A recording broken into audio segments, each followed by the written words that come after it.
Assalamualaikum warahmatullahi wabarakatuh.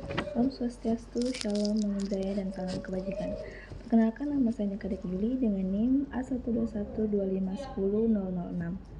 Pada kesempatan kali ini, saya akan membacakan hasil resume saya mengenai materi norma-norma dalam masyarakat yang dibawakan oleh kelompok 6 dengan mata kuliah Pendidikan Pancasila. Baik, langsung saja kita masuk ke materinya. Nah, manusia adalah makhluk sosial yang selalu berinteraksi dengan orang lain. Dan agar interaksinya itu berjalan dengan tertib dan tidak menimbulkan konflik, dibutuhkan aturan yang disebut norma. Tanpa norma, kehidupan masyarakat bisa menjadi kacau. Apalagi di era modern seperti sekarang ini, kesadaran terhadap norma mulai menurun, sehingga penting untuk kita menanamkan pemahaman mengenai norma ini sejak dini. Kita masuk ke materi yang pertama, yaitu mengenai norma. Nah, norma itu sendiri adalah aturan atau pedoman yang berasal dari nilai-nilai dalam masyarakat untuk menentukan mana yang baik dan mana yang buruk.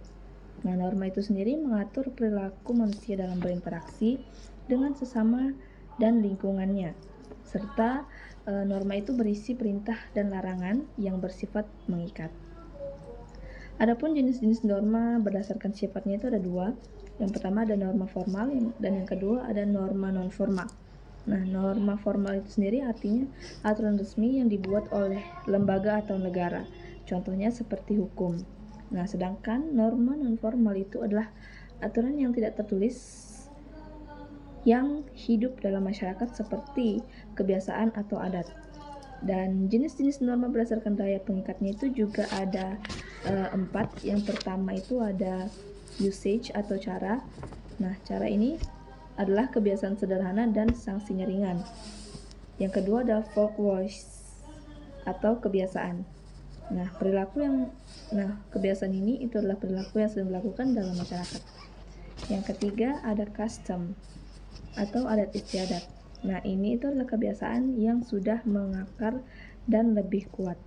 Dan yang terakhir ada mores atau tata kelakuan.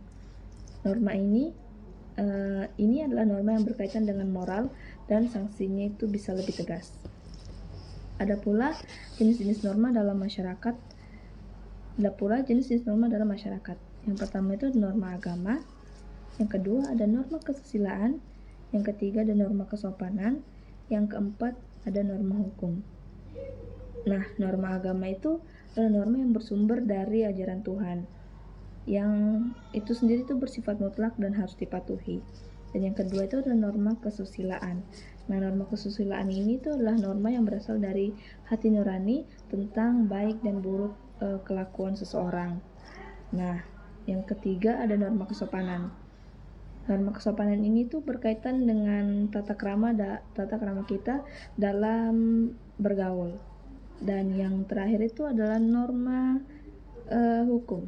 Nah, norma hukum ini itu adalah aturan resmi yang dibuat dari negara dengan sanksi yang jelas dan tegas. Nah, kita masuk ke materi yang selanjutnya, yaitu hubungan norma dalam masyarakat.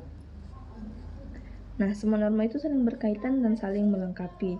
Norma itu berasal dari nilai dan bekerja sama untuk menjaga ketertiban, keamanan, dan keharmonisan dalam kehidupan sosial. Dan adapun tujuan norma dalam masyarakat, yang pertama itu adalah menciptakan ketertiban dan keteraturan, yang kedua ada menjaga keharmonisan sosial, yang ketiga ada mengendalikan perilaku manusia, yang keempat ada mewujudkan keadilan dan keamanan, dan yang terakhir adalah membentuk kepribadian yang baik.